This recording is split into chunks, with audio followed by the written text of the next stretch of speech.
Hi there! For the next section of videos, we're going to focus on the string and number classes. Let's start with the number classes, and then we'll talk about how Java uses autoboxing and unboxing to convert these classes to and from Java primitives.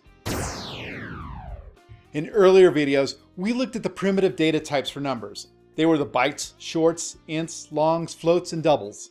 The java.lang package includes wrapper classes for each of these primitive data types. For example, the byte primitive has a matching Java class called byte. The difference when declaring a Java variable using a class is that the class version is uppercase. That's because all classes in Java are declared starting with the capital letter by convention. A wrapper class is a class that wraps the functionality of another class or component. We do this to add functionality to an existing class without using inheritance or converting a primitive data type into a class. In this case, the wrapper classes are wrapping a number primitive. All of the number types are subclasses of the number class. The number class contains methods to return the value as different primitive types. The other difference is the matching class for ints or integers. I think the reason is int closely matches with C primitives, the language that Java is mimicking. There's no defined class in C for integers, so Java was free to use the full word for the class. The number classes also include big integer, big decimal, atomic integer, and atomic long. Big integer and big decimal are used for high precision applications where you need to accurately represent the number. Other than a cool sounding name, atomic integer and atomic long are used for multi-threaded applications. We'll cover these in later lessons.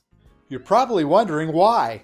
Why do we have classes for numbers when we already have the number primitives? Well, there's several reasons.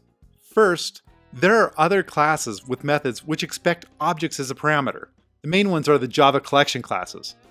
We'll have many lessons discussing the Java collection classes, but these classes represent things like linked lists, and they only hold classes.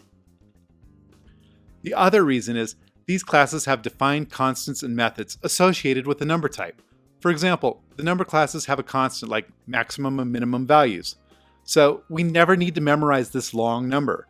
It's much easier to read maxint than a long string of digits, and we'll never type it wrong. The number classes also have many methods for manipulating the data type, like converting integers to a hexadecimal or binary representation.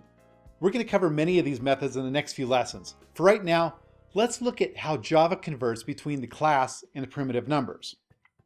Now, Java converts between numbers and primitives automatically using something called autoboxing and unboxing. Autoboxing is when Java automatically converts a number primitive to an instance of the corresponding number class. The simplest example of this is when you declare a number class instance. We know we can create a class instance using the new keyword. We've done this many times, and for the number classes, we can pass the number we want as an argument to the constructor.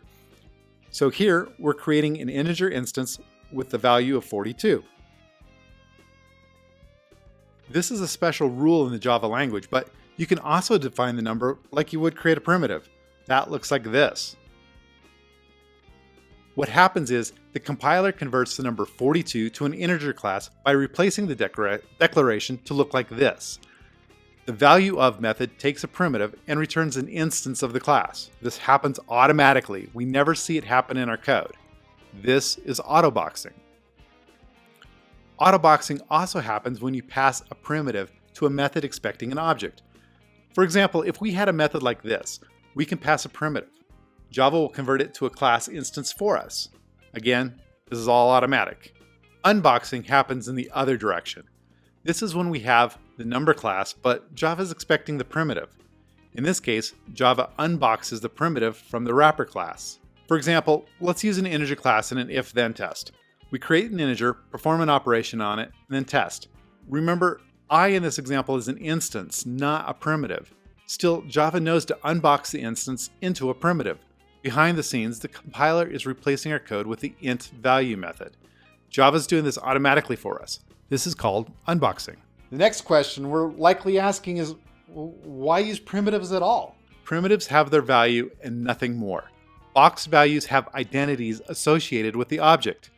This value is immutable, so once you create a class with a value, it can't be changed. That means two box values can have different identities. usually. There's a weird quirk to this, and if you want to know more about that, check out the weird Java number tricks video. Box values also have the possibility of being null, meaning the instance can have a primitive value or no value. We could get into a case where we think we're comparing numbers, but the instance gets us into trouble. Imagine we create an integer instance, but we never create the value. The instance is null. Now compare the number in an if statement. This gives us a null pointer exception. The reason is we're unboxing the number by calling the int value method, but the method is not a static method. It's an instance method, but our instance is null, so boom. The key to remember is when we autobox or unbox, behind the scenes, a method is getting called. This can lead to performance penalties if we're doing this for millions of numbers. We should always prefer primitives if we can get away with it. And that's it for Java autoboxing and unboxing. If you have any questions, add them to the comments below. Next, we'll look at methods and constants inside the number classes. Now, liking the video helps me know what I'm doing right, so if you like the video, you know what to do. And with that, I'll see you in the next tutorial.